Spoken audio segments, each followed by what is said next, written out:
Днес при нас дойде новата доставка на инвитро растения от фирма Тропика.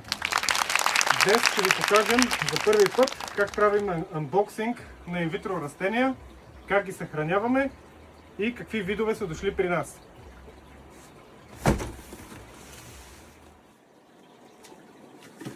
Сега започваме да отваряме растенията. Вижте, фирма Тропика се старае да ги пакетира по възможно най-добрия начин, за да няма щети и счупени растения по време на транспорт. Всичко е изключително професионално. Растенията идват за по-малко от 24 часа при нас. В някои случаи има и забавяне, разбира се, до 48 часа обикновено. Но въпреки това няма проблем, дори като се случи някакво забавяне. Ето примерно тук сега отгоре може да видите Сагитария сабулата, изключително богати кошнички.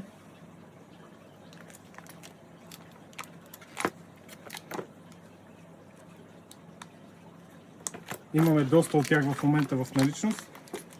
Тя е лесно за отглеждане аквариумно растение. Нека да продължим напред. Ето тук може да видите буцефаландри, Wavy Green или вече под новото си име Пигмея Букит Келам,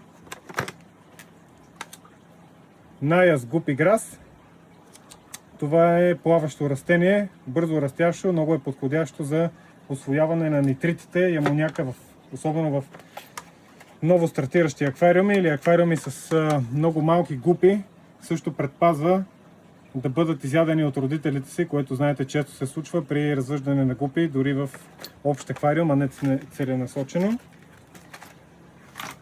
Ето тук в третата кутийка имаме малко по-интересни растения, като Хотония палустрис, килимно растение от Рикулария граминофилия,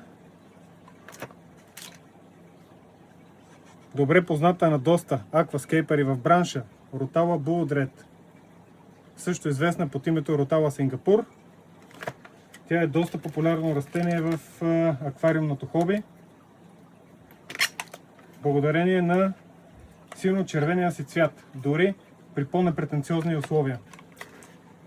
Важно нещо, което трябва да знаете за инвитро растенията, е, че те са абсолютно стерилни, без никакви охлюви, без водорасли, отгледани са от клетка, чрез клетъчно делене, и това им позволява да бъде избран най-здравата генетична опция от всяко едно растение за клетките, чрез които вече се отглеждат растенията до състоянието, в което ги виждате в момента. Сега продължаваме напред да видите какви други видове растения са дошли при нас.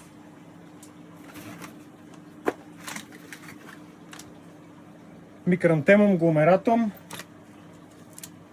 Хетерантера зостелифолия, Прозерпринака палустрис, изключително красиво аквариумно растение. Не го препоръчваме обаче за начинаещи, както е отбелязано на самата кутийка. То е по-трудно аквариумно растение. Препоръчително е примерно за него да имате силно осветление, въглерод и като цяло да сте по-опитен акваскейпър. Ехинодорус тенеус Грин, Сагитария Needle-Leaf. Това е нова вариация на Сагитарията.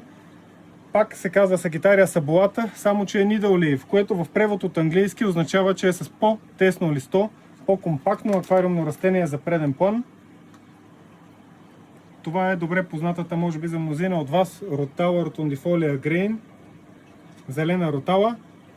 Доста непретенциозно растение, използвано в доста скейпове в целия свят и включително много популярно и в България. Това тук е сравнително непопулярно растение в България, Ranunculus inundatus, но е доста красиво. За съжаление не се отглежда по най-лесния начин, но пък не е и от най-трудните. Категоризирано е с средна трудност за отглеждане. Става доста красиво, използва се обикновено за преден или среден план, в зависимост от големината на аквариума. Тук може да видите хигрофила арагуя, хигрофила лансея арагуя, единственото пълзящо червено растение в акваскейпинга. Също така са ни дошли грациола висцидула, растение за по-напреднали пак акваристи, за заден план. Лобелия кардиналис мини, добре познато растение в хобито също. Малки кръгли листенца, доста лесно за отглеждане, особено подходящо и за нано аквариуми. Тук имаме още от хигрофила арагуя. Тя е доста популярно растение и от нея поръчвам обикновено по повече. Сега ще отворим и втория по-голям кашон. Както виждате, отново безупречен пакетаж. Напоследък клиентите са много доволни от нашите инвитро растения. Затова, както виждате, ние поръчваме големи количества. Включително и за наши проекти, за ново стартирани аквариуми, за аквариуми, които вече поддържаме. Също използваме или добавяме периодично нови видове растения. Сега набързо ще ви покажем и останалите видове. Отваряме втората секция растения от втория кашон. Тук виждаме, може би, най-популярната буцефаландра. Буцефаландра кедеганг. Диаболика кедеганг. С перфектен външен вид. Доста стръкове са вътре. Тя има тъмно-зелени до тъмно-червени листа. Изключително популярна в акваристиката. Много лесно се отглежда и отделно на това е супер подходяща за прикрепяне към корени и камъни, както са и другите видове буцефаландри. Това е, може би, добре познато растение за повечето от вас. Така наречената детелинка, хидрокотил трипартита. Доста популярна в акваскейпинга. Тук имаме голямо количество ротала макранда. Имаме цели 9 бройки в новата доставка. Бакопа каролиниана.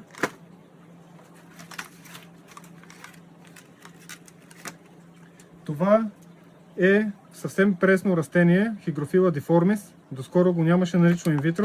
Вече може да му се насладите и под този вариант инвитро. Доста гъсти кутийки. Доста свежо. Тук имаме Микрантема Монте Карло. Това е най-популярното килимно растение. Ериоклон синерум. Както може да видите, доста гъсти кутийки. Това е прекрасно растение. За съжаление, пак е за основно по-напреднали акваристи. Трябва да имате доста добри условия, за да може да го отглеждате. Сега тук имаме нов вид растение, което доскоро не беше налично. Благодарение на фирма Тропика, в момента вие може да го имате. Това е хигрофила полисперма White. Тя е много популярна с стандартната си вариация хигрофила полисперма Sunset. Това е белия вариант на тази хигрофила. Расте малко по-бавно от стандартния вариант, но пък за сметка на това е с изключителен контраст между зелен и бял цвят.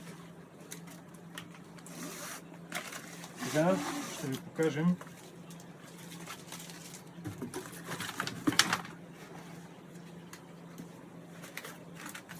още растения. Ротала бонзай напоследък набира популярност. По принцип беше доста непопулярно растение. Ние го предлагаме и го налагаме на пазара от доста време. И виждаме, че последните месеци клиентите все повече и повече започват да търсят от него. Мисля, че това растение няма нужда от допълнително представяне. Алтернатера мини, доста популярно. Доста популярно червено растение за преден план.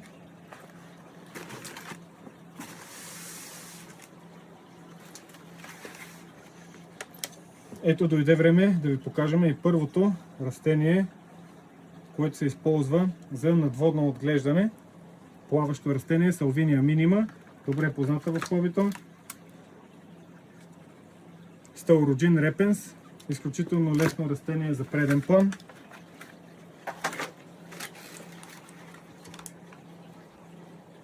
Марсилея хирсута, доста популярно растение, понеже повечето акваристи знаят, че то може да бъде отглеждано дори и на леко сенчести условия. Доста лесно за отглеждане аквариумно растение. Тук имаме още от хигрофила одора, която е вариация на хигрофила деформис, която ви показахме преди малко. Както виждате, доста е подобно на външен вид, но под вода изглежда по малко по-различен начин, с по-тесни, по-финни листа. Най-популярното растение, плаващо, може би, Limnobium leviagatum.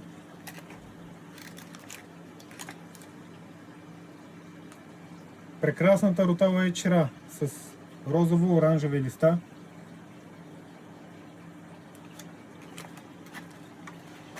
Продължаваме. Тук имаме цяла кутия Марсилея хирсута, която ви показахме преди малко. Още 12 броя от нея. Погостемон деканензис. Това е новото име на Погостемон еректус, който доста от вас познават. Новото име вече е Погостемон деканензис, така че когато търсите Погостемон еректус и видите това име, повярвайте, същото е, просто вече е официално категоризирано с това име в научните книги. Хигрофила пинатифида, изключително растение, едно от най-продаваните като цяло. Това е сравнително нов вид хигрофила. За преден план при силно осветление расте пълзяща. При по-слабо осветление може да тръгне да расте нагоре. Доста интересен вид с кръгли листенца. Сега остана да ви покажем последните растения, които са дошли при нас.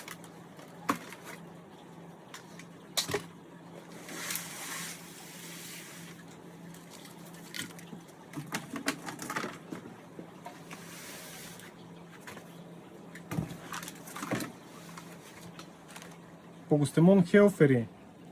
Боже, вижте тук колко стръка има. Може би тук е момента да ви споделя, че в една инвитро кутия обикновенно се съдържат между 3 и 5 пъти повече растения, отколкото в една саксия. Това тук Хелантиум quadricostatus, преди беше по-известно това растение като Echinodorus quadricostatus. Може би по-старите акваристи от вас го помнят под това име. Така че, както ви казах преди малко, трябва да знаете, че инвитро растенията понякога може да ви изглеждат умалени, като например този мъх Monoselenum tenerum, който може да прикрепите на камък, на корен, или просто да го оставите във вашия аквариум с кариди, например, да се развие на топка, за да може да се образува бактериална колония, която вашите скариди да искат да похапват. И както бях тръгнал да ви казвам, въпреки минималистичния си вид, вътре са много умалени малки растения. Фактически, с това искаме да ви кажем, че когато вие закупите, да кажем, тази буцефаландра, може да ви изглежда мъничка, но вътре са около 20-30 корена. За сравнение, в една саксия вие получавате доста по-малко, но вече развити растения надводно.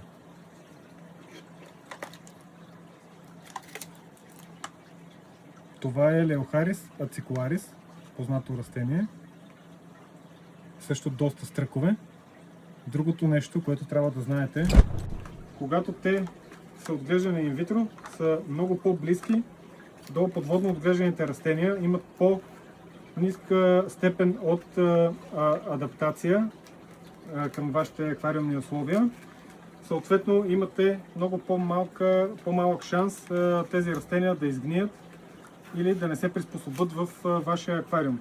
За разлика от растенията в саксия, които също всички използваме. В крайна сметка не всички растения са налични инвитро, за съжаление.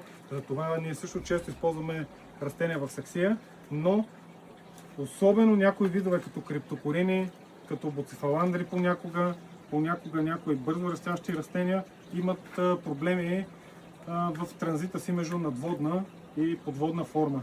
Затова обикновено при инвитрото този транзит е доста по-лесен, доста по-успешен. Разбира се, има някои други тънкости, които може да обсъдим в някое друго видео. Като например, набързо само да споделя, в ново стартирани аквариуми е препоръчително да се внимава с някои видове инвитро растения, както и такива за саксии. В саксии, защото тогава може да имате примерно нежелано гниене в основата на растението, в корена. При буцефаландрите анубиасите в коренището, криптокорините понякога тотално може да изгният. В повечето случаи след това се възстановяват, но въпреки това трябва да имате едно на ум за някои растения, които са малко по-специфични. Най-продаваното растение е Леохарис Посила Мини. Абсолютен бестселър на фирма Тропика.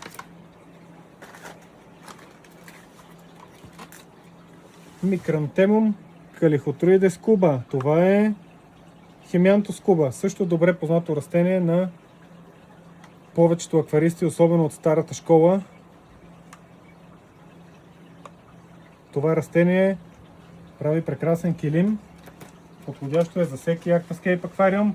Разбира се, трябва да се подготвите с доста добро осветление, добра филтрация и много нутриенти, за да може да подхраните взискателното Хемиантус куба. Още 12 бройки. Лимнобиум. Дойде време и на Ричия. Ричия фуитанс. Всяка бета си мечтае за една ричия на повърхността на водата.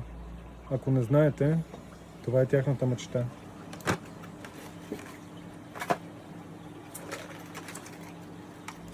Дойде ред да ви покажем Марсилея минута. Това е малкият вариант на Марсилеята. Тя е с по-дребни листенца, много финни, прави по-ситен килим и има малко по-големи нужди от нутриенти и осветление. И последното за днес растение, което ще ви покажем от анбоксинга, е Phyllanthus fuitans.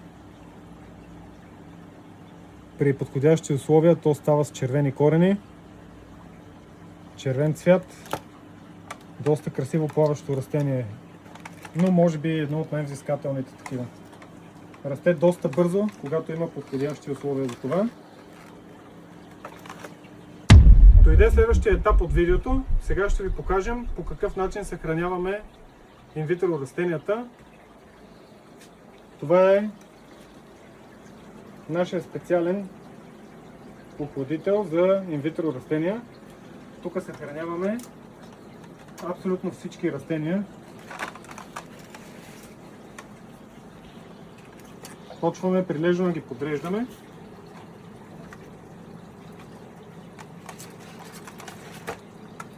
Може би се питате защо ни трябва специален кулър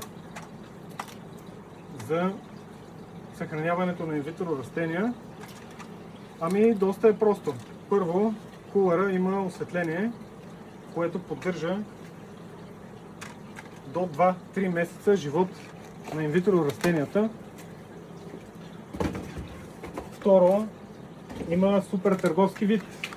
Много лесно може да дойдете, да видите, да харесате някое растение, да разгледате. И отделно на това, студената температура, която поддържаме обикновено около 16 градуса, също е най-добрата за съхранение на инвитро културите, за да може винаги, когато на вас ви трябват, имате нов проект или просто искате да добавите някое ново растение към вашия сетъп, да знаете, че то винаги е в топ кондиция или във възможно най-добрата кондиция, която очаквате. Както виждате, има доста секции. Обикновено най-горе поддържаме различните видове мъх. Долу поддържаме повечето бавно растящи килимни растения. Криптокорини, буцефаландри и други.